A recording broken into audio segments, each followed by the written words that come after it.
All right. Well, welcome to the Dare to Align podcast. This is where we have real conversations about what success can look like when it's built from a place of alignment, not just hustle and grind. So, I'm your host, Shilaie, and around here, we actually challenge the deep rooted belief about success because we believe that when it comes to achieving true sustainable success, it actually has to be not just wanting to pursue success for the sake of achieving financial success or title, whatever it may be, but that it has to be about intentionally finding the kind of work or goals that is right for you that will leverage your own talents and personality. So, in each episode, I sit down with inspiring women who are living proof to me that when you do align who you are with what you do, something just clicks. Success follows. Now, I know when people hear that, they probably think, yeah, right, easier said than done. And that is exactly why I interview these incredible women to find out how they did it, what they were thinking, what choices that they made along the way, so that we can inspire other women to do just that. And so, with that, I'm so honored to introduce my very special guest for today, whose work truly aligns with the mission of Dare to Align. Joining me is Tania Estrada. She is the executive director of the Women's Building in San Francisco, which, by the way, is actually the first women-led community center in the country that advocates for self-determination, gender equality, social justice. And for Tania, for over a decade, she's helped expand this critical services for immigrant women and families. And to me, that kind of work is just so meaningful that I know we're going to go into that much more later. But her story didn't just, start at the top. She went from just volunteering to getting a full time and then now the executive director. So to me, Tanya's story is just a powerful reminder of like what happens when you align your purpose and passion with what you do. So without further ado, Tanya, welcome to the Dare to Align podcast. Thank you so much for being here today. Thank you so much for having me. Of course, of course. So I'm really looking forward to our conversation and just hearing more about your journey. So we're going to go ahead and just dive right in, okay? Sounds good. All right, perfect. Okay, so for me, I just want to know, or if you could just go ahead and just share your journey, what inspired you to do the work that you're doing today? Thank you for the question. I believe my path or the walk that I'm walking right now was shaped by women in my life and the sense of community that I grew up with, right? Like I was born and raised in Mexico City in a family where my mom and dad were incredibly supportive, but it was truly the women in my life, in my family, my mom, my grandmothers, my sister, my aunties, who modeled the resilience, the strength, and the generosity. So I grew up watching my grandmother, who was a single mother, raise two children on her own while being building a network of support around us, right? So I think like she created opportunity not only for my dad and my uncle, but also for my sister and myself.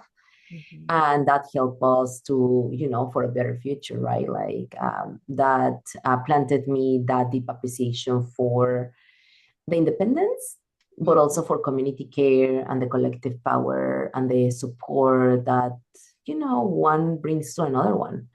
So Mhm. when she passed away, it marked a turning point for me. It Mm, was like almost like a calling to carry forward like what she has shown me.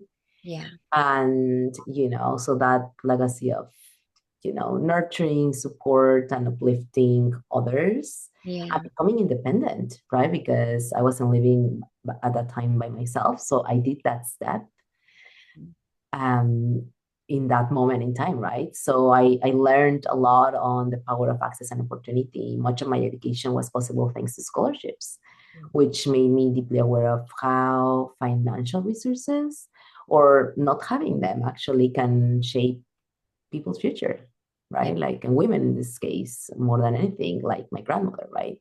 Mhm. So, that took me to think, what am I going to be studying? And then I did engage into the psychology area. So I became an organizational psychologist and I did a master's in clinical psychology so that I could better understand like not only the systems and the way we build those connections and environment, but also to understand where I could fit in that like collectiveness, right? So yeah, and then I got married. I came to the US in 2012.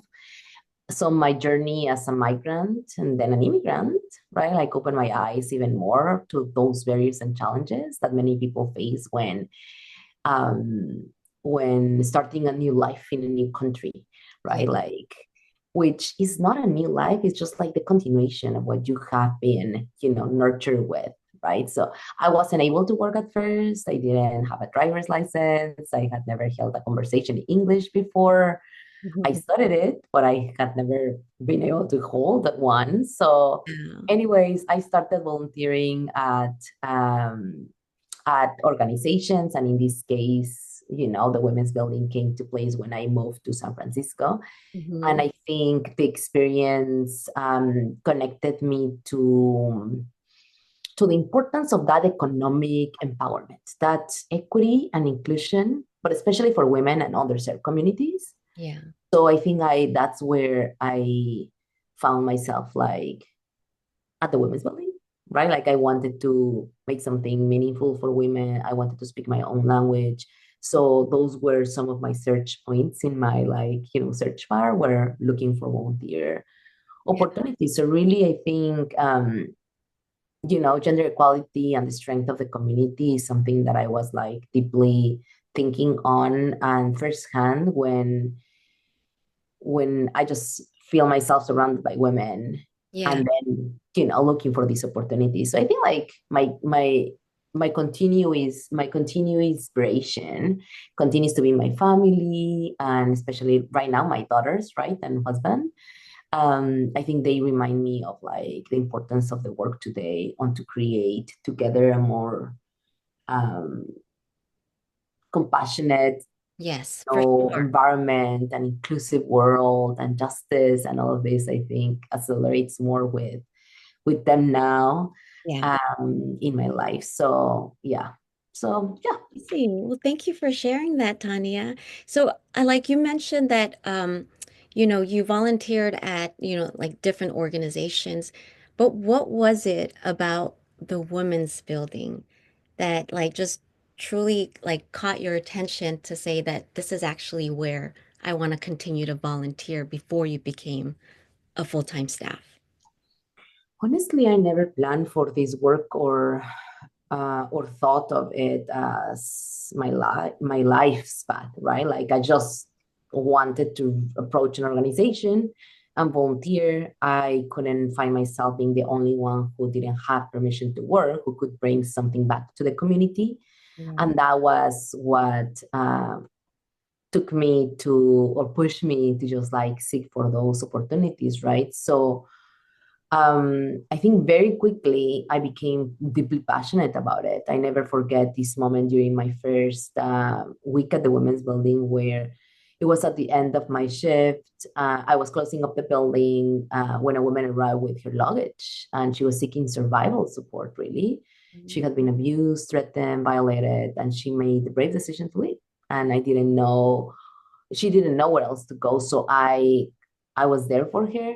So I think like of course we follow up on the steps of safety, and I felt in that moment something I had never experienced before, which is like this feeling of like truly saving someone, like Yeah. with so I feel at the time with so few tools or around you. You're not a doctor, you're not like you don't work as a first responder, but you are a first responder in these cases. So, anyway, so over the weeks and months that followed me, I think more women came, more calls came. And each time I was realizing that for many of them, it was like perhaps the first time in their lives that someone was really listening to them, validating their truth, and helping them hold on to hope.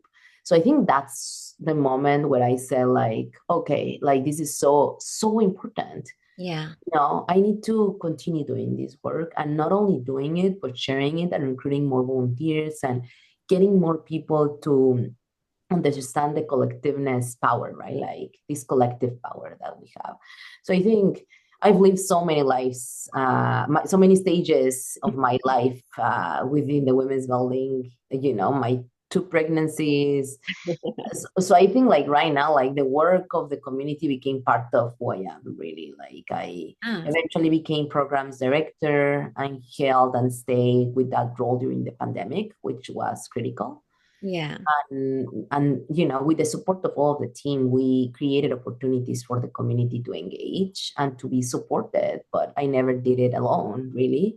It was all about like, you know, all of the group of women that I work with at the time. So Right, right. That's amazing. Because I mean, I was going to segue and I think you answered it. I was going to segue into another question of it's like when like did you know that the work that you're doing now is what you were meant to do? But like when you were talking about like when you were helping a woman, especially that story of, like with her luggage and she found the courage to walk away, from her, abusive husband. It's like, and then more and more came. It's like, I mean, is that fair to say is like each day, each story, each amazing woman that you were helping, it's like, I mean, I can't imagine how that stacks up of the compassion and the drive to continue forward. yeah, I think like, you know, I didn't have one single moment of knowing. I remember some, Yeah. but I think it's like you said, right? Like a series of moments and stories and women Yeah. and lives that, you know, made me realize this. And I think it was the community that showed me this purpose. Yeah. If I will think about it, I will be reassured by the community. Like, thank you, you really helped me on doing this. I haven't been able to find this, and you really made a difference in my life. So those, you know, sharings and Yeah. appreciation moments were like, you know, we need to do more of this, and Mm. we need to do it every day, and we need to do it like, you know, over 4 hours. Let's do five, let's do six, and then we continue to expand that in that way. So. Yeah. That's amazing. And okay, so real quick, Tanya, I hope you don't mind like if I'm just gonna go kind of like off the track here. Yeah. But then, so if, for example, like when, like a woman does come into the women's building and is looking for help, let's just say, yeah, it's their first week in the city. So what is the process like for you to help a woman? Like, it's like depending on what they need help with, but like, let's just say from the basic necessities, like you said, with survival. Yeah, so at the Women's Building, we have different programs and services, and we also have like partner agencies and other organizations that are also feminist organizations that rent space at the Women's Building. So the Women's Building is a big building, 4-story tall, that has like a lot of space, and we offer community space, room rental, office rental, and our own social services. So when someone coming to the building, they will be, you know, welcomed by our receptionist. They will be directed to our community resource room, and they will have like, you know, just a person that they can talk to, and then they can share what their needs are in that moment in time. Not only that, but what they want to start with, Yeah. since we have multiple services and we offer a variety, but we always like to start by asking them what they need, because Mhm. it may not be what we specifically offer, but Yeah. there may be a connection into organization or referral process or information that we can share that Mhm. will be what they came for to the women's building, right? So I think we start from there. We offer a variety of services from food pantry to we do the taxes for free for the community through Vita. We Wow. do job search, technology assistance, housing applications. We have a family reunification program. We have financial coaching. So there are so many other, you know, programs that someone can feel they need more or they don't need it, but then eventually they need it. So it's all about a journey, right? Like, you know, what are the current needs Yeah. that you're seeking help for, which is also great. That's amazing. And then this is kind of like just free of service to these women. That's Correct. Yeah. amazing. Yeah, That, free of charge. We don't charge anything. Like all of this is, for the community, and we recruit a lot of volunteers and interns, but we also have a beautiful and powerful staff that commits to the organization and to our mission. And with that, we have a say that once you get to the women's building, there's no more search. Your search ends oh, because we make it to a point to really help with what you need. mhm. So yeah, Gosh. And that's why, like, I was just so in awe of, like, from the moment I, reached out to you and then just kind of researched more on what it is that you do, and especially the Women's Building and what it stands for. It's just so amazing what you guys give to the community, especially women, because it's just so needed, to just kind of build that community of support and to just empower each and every one of the women that walks into that door. So that's just amazing. thank you. Yeah, I think we are making it a priority. I think that's what is the differentiator of our organization. And prioritizing women really has a big impact in the life of the society, right? Like in Yeah. our lives and in the lives of everyone. So Yeah. And so let me ask you this. So, um, we're gonna kind of talk about like success now, right? Because for me, like I truly see you as someone who has achieved aligned success because what you mentioned earlier, that you're just so passionate about it, that, regardless of the curveballs and the challenges that comes with, the amount of responsibility that you have to deal with every day. But I just feel as if because you're so passionate about it, it's like it just continues to drive you, regardless, that challenges can be hard one day or the next week. But what's something do you think that people often like just get wrong about success? I think a lot of people see success as a straight line, right? Like you work hard, you get a good job, you get good salary, then you get a good car, Hmm. like on and on. Yeah. Of course, like you hit your goals that you have been wanting to achieve, and then you arrive. But it may be that it's never enough, right? So I think in my experience, success isn't linear, right? Like, I think it's definitely not a solo journey for sure. Like, we are social entities. So, especially in feminist leadership, I feel, and community work, you can see all these, like, as a collective, as I've been mentioning, right? Yeah. So it's also, I feel like there's a say that says, like, it's not a solo journey, it's about how many people you bring in. But for me, it's even like, I think a little bit more than that. It's about the pathway itself, like the journey you walk, every lesson, every relationship, every moment of growth, that's already a form of success. And it's not just the final destination or the big milestone. Mhm. It's what it took you to get to that. Like, it could be transformational, right? Like, we change our minds when we are in a project. We change our heart. We change things, Yeah. we changes within us. And I think that piece is what really matters sometimes. And sometimes those are things that we don't see it, right? Because we didn't have that car or got into that new role or, but, I think like some of the moments that I'm most proud about aren't necessarily my own achievements as well, but other people's achievements, Mhm. right? Like the moments where you see your daughter stand for herself, and self advocate, when you see a team member step into their power, or a community coalition won, like something bigger because a collective, effort.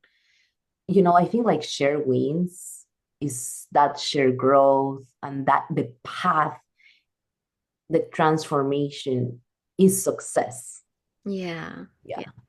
No, I completely agree with you, Tanya. But that's the thing too, though. It's like it's rare to kind of, you know, define success the way you just did, right? Because it's like what you said earlier, it was just kind of like a straight line for most people, right? It's the checking off the boxes, go to college, get a good job, good salary, climb that corporate ladder, get a house, the right car and on and on. But then you just kind of keep going into that pattern until unfortunately it's like when do you stop? When do you know it's like if that right success that you've been pursuing is actually what's going to make you happy. And Mhm. so like I think what truly caught my attention with what you just described is that success for you is seeing other people success, like, grow. And I think that's just amazing. That's amazing, Tanya. Thank you. Yeah. And I mean, that's the thing too. It's like why I created Dare to Align because it's just that we live in this society we're just so fixated in trying to achieve success Mm. and that it doesn't matter what lane you go as long as you achieve it. But then unfortunately people like will just hit roadblocks, a brick wall, and then they end up blaming themselves that they haven't achieved a certain level of success. And so and that's why it's so important to hear you know like the definition of what other people see success. And I think your definition of success, it's just so refreshing. So thank you for sharing that. Yeah, of course. Yeah, I think that one path doesn't mark everyone else's, right? Yeah, But society is being driven by it. So it's very hard to get lost into this like call, right? yeah, So yeah. it's hard. It's so hard because it just gets so noisy, and then there's just so many options and the shoulds and the wouldas and all of that. It's Mhm. crazy. And then so let me ask you this, Tanya. So, I mean, knowing now that you are like in a role in a job that just fulfills you, but was there ever a time in the past where like you had a job that you were struggling with and that you just felt that it just wasn't it for you? Yeah, I mean, I think that yeah, there's been many mistakes, many feelings of failure, many like, there's been those moments. And I think two things. One, my dad always used to tell me, people that work, that are doing their best, that are like engaged, will make mistakes. Hmm. That is natural. Like if people don't make them, they may not be engaged, they may not be working, they may not be, trying. Right. So the fact that we have those are part of the natural, like, growth of Hmm. someone. Yeah. And I think the second part is also that I was gonna say is, yeah, so I think it's, yeah, I think it's connected. It's just like the natural part of the journey, right? Like mistakes, and then um just like changing, reconfiguring, recalibrate, Hmm. right? Like what one goal could look like may not be the same result, that I want to get to a couple of months later. So, I think like that flexibility on achievements are the reminders that we don't have to have it all figured out. Yeah, We are going to go into a natural path of a journey with thoughts, with challenges, with mistakes, with accomplishments, and exactly. that, some of the most meaningful growth will happen during those moments of uncertainty, Yeah, right? no, for sure. So, And so was there like a particular job or that you can kind of, remember that you felt like you stayed too long in? Like what job was that? If there was any. I actually don't feel like that with a job. I think I continue to think about like my path at the women's building and how that was what I did wear many hats at the women's building Mhm. till today, right? Like I started as a volunteer, became quickly an intern, and then, the volunteer coordinator, and I took a part-time role, a full-time job, like, and then so I think that all of this transition and all those paths and positions were necessarily there for Mhm. me to take. It Yeah. was the creation of something that wasn't there that we thought was needed for the community Mhm. and for me to have to come together and then work on. So I think like it's possible. Yeah, we didn't have a full-time volunteer coordinator. We have now one, right? We didn't have like a programs coordinator before. We have now one, right? Like, but it changes, the needs change. And I would say, yeah, there's times in which I've been always seeking like, that growth, but I think with innovation, like with an innovative like mind, like what could be other ideas, what could we do better, and then just always reflecting but also appreciating what we have done and Yeah. then stepping into the next path, right, or challenge. Yeah. No, I completely agree with you because it's like, and the only reason why I asked that, if like you could recall any, jobs or careers like that you had in the past, is because like for me, with the amazing women that I meet and some of the clients that I help, and for me too, it's like what I've done in the past is like for me, I graduated with an accounting degree. I only chose that because at the time it was the stable career to pick. And, with that mindset of having to mold ourselves into a career just for the sake of stability and forcing ourselves into a job is just, I think, what so many people are struggling with today, right? Where it's just, they just feel like it's just something that they have to do, even though they don't like it or even though they're struggling because of the responsibility of having to provide for a family, to pay for bills. And it's just, and it's just so rare for now, like I think in their mindset to even imagine having a job like yourself that fulfills them. And I think that there's a difference between, struggling in a job and then being challenged in a job. And so, yeah, and I think, yeah, that's the only reason why I asked, because it's like there's so many people struggling because they're like in a role that is just working against them. And that's why Dare to Align exists, to help them figure out where they can truly thrive. And then Yeah. interviewing like I yourself and just finding your like opinion and your thought process and how you got to where you are. So, yeah. Yeah, no, I see, I hear what you're saying, and I think like working on a nonprofit is such a differentiator in the workplace. I know that sometimes it's hard to think that a nonprofit cannot pay, what a for-profit can and provide you that stability on economy. I would, like change that mind. At Women's Building, who have been working for highly on making sure that all of our staff is well taken care of from the economic perspective and having like not only a good salary but a competitive one, and not only like we don't take necessarily in consideration the minimum wage but the livable wage, and San Francisco could be very expensive, right? So Oh my gosh, I yeah. think, yeah, and I think when someone is lost, I would just like encourage them to find what makes them happy. Like people can feel what energizes you and what reduces your energy, and you want to shine, right? Like, so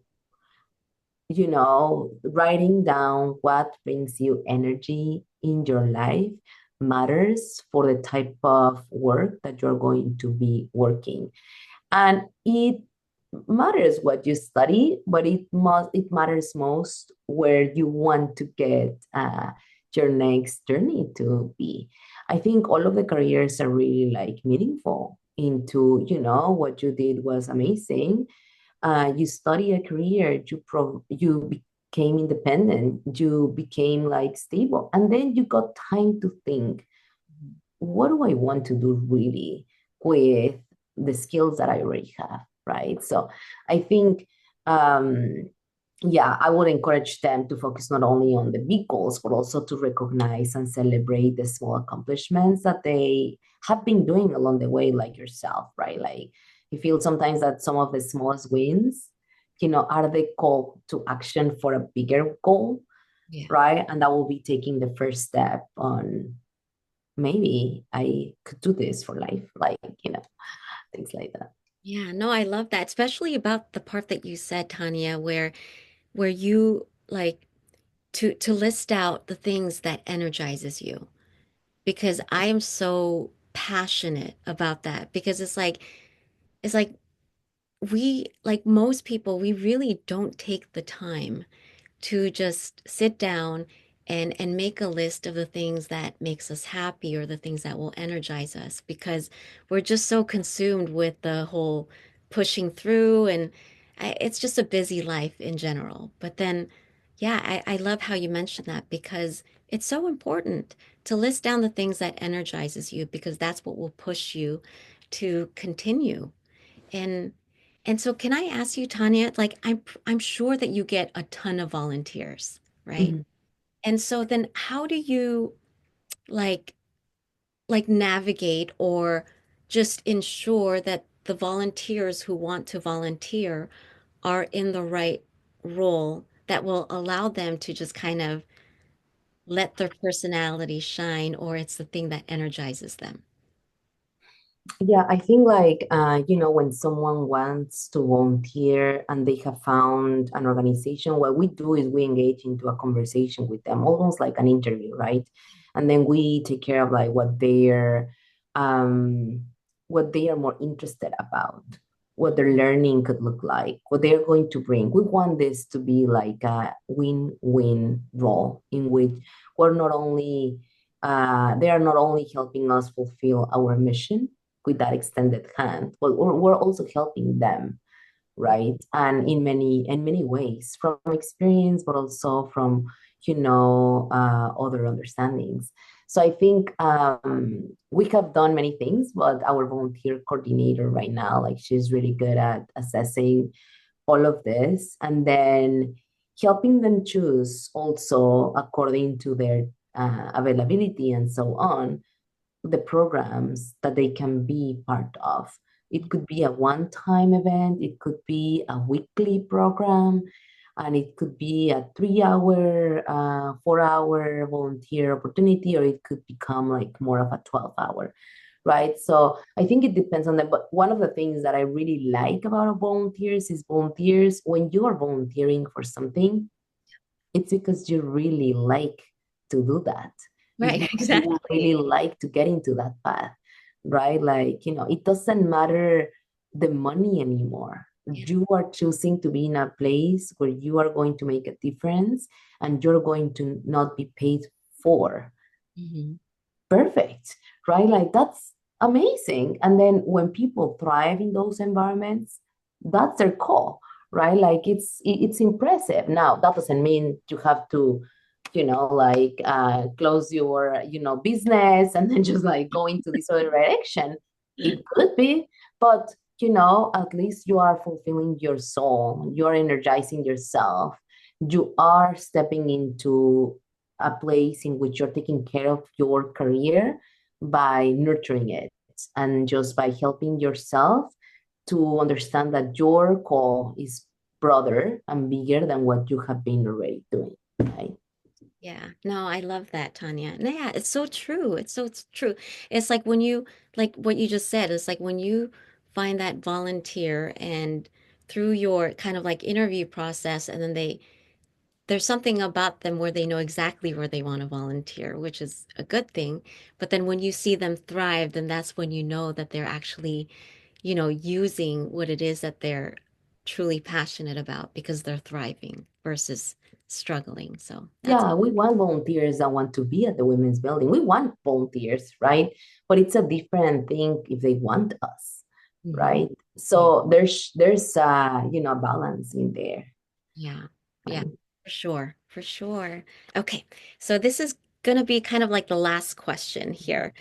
So if you could give one simple piece of advice to someone who is struggling to just find that success for themselves, what advice would you give them? I think I want to give a reminder to all that, so many of the struggles we carry right now aren't just personal. Mhm. They are actually connected to the society that we live in, right? The expectations, the stereotypes, the inequities, the gaps, those create pressure that makes us feel like we're failing when really the systems are the ones that are failing us. So I would say don't be so hard Mhm. on yourself, right? Like seeking support is brave. And at some point of our lives, like every single one of us may need not only to ask for help, but also to offer a hand, right? For others to receive it, right? So I think uh, I would say you're not alone. This doesn't also make you weak, right? Like a lot of people think that, asking for help is a weak action. And I would say definitely not. Like we're only human. We are brave by doing that, recognizing what we need and asking for that. It's just like the right thing to do. And prioritizing the well-being and self-care, I would say compassion, like really take a moment to appreciate what you do have, right? Like what are the spaces that you have? Appreciate your organization. We talked about this last time, the people that you work with, the respectful environment that you are part of. Lean on the places that make you feel energized, that make you feel safe, right? And remember that change is always possible, right? Like nothing stays the same forever.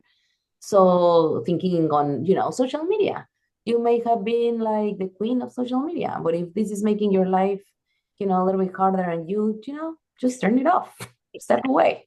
I would say live your life on your own terms, Yeah. right? Like, there's always going to be more you could do, will always be less in some areas. But when is enough? I think that's your term. Like when is enough? So you don't need to measure your worth against anyone else, timelines or standard or picture or, So just like recognizing that and then be kind to yourself, really, really. Yeah, no, I agree. I mean, especially for women, right, Tanya? It's like Mhm. it's just so hard on ourselves. And like we just put so much pressure and expectation on us. And you're right, it's like the society doesn't help because then there's more pressure and expectations. And yeah, it's just to be kind, to take a step back and just to be kind to yourself, like what you said. Yeah, appreciate to your palm, like.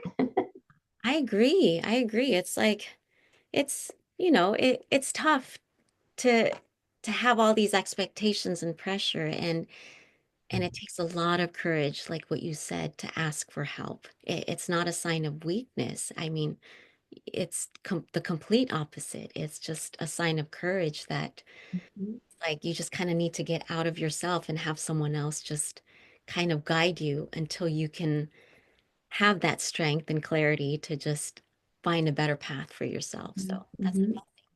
it's amazing. Okay, so we've kind of reached the end of our time together, even though I know I could talk to you for much longer. But I want to go ahead and just kind of wrap things up, and I want to give this moment to you, Tanya, because go ahead and just share what it is that you're working on, or like it's like where can people reach you? Thank you. Yeah, so if anyone is interested in our work, in our mission, feel free to visit us at women on www.womensbuilding.org. Sign up for our newsletter, share our mission with your networks, and if you're able, consider making a donation that to help us continue this vital work. But most importantly, keep listening, keep amplifying the voices of those um, that in this specific moment in time, but maybe in many others, are not being there. So, Yeah. I think like together we have some responsibility, to change the society that we want to be in. So our organization works um, very hard on uplifting the narrative and the stories of women of asylum seekers, of refugees. And I think a good way to just engage with our work will be through donations, events, and our e-newsletter is a good way, I would say, to just follow us. Okay. Thank you Perfect. so much. No, and I'll definitely be sure to link all of your information in the description below, so that way you could stay connected with Tania and the amazing work that she does. So thank you so much for tuning in to today's episode. But I want to, say a special thank you to you, Tania, for taking the time to just share your journey with us and share your amazing mission, amazing experience and wisdom that could inspire others. And so, again, this has just kind of come to an end. And again, thank you so much, everyone. Until next time, I will see you there. Thank you, Tania. Bye, Thank you, everyone. Shilaie. Bye. Take care.